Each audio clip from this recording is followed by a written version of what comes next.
Bila orang nampak anak beranak, orang akan mula rasa sebaiknya dihindarilah, janganlah.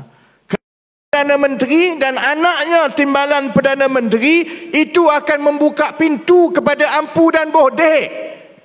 Sebab itu orang tak suka nepotisme ni.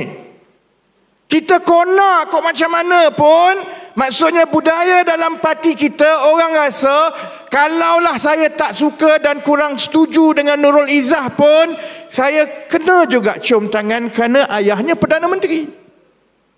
Orang lain tak berani sebut lah, aku sebut terus lah.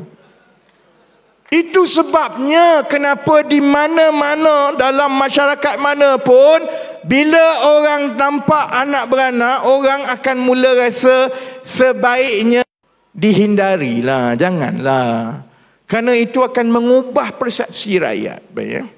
Yang saya lagi bimbang ialah kita sekarang ini sedang diperhatikan oleh rakyat seolah-olah, bukan seolah-olah lah, ada beberapa perkara yang cara kita berkempen itu sama macam cara yang kita marah dulu masa kita lawan UMNO dulu. Sama. Yang soal makan minum semua ni saya tak payah ulas lah. Soal nampak bermewah saya tak payah ulas.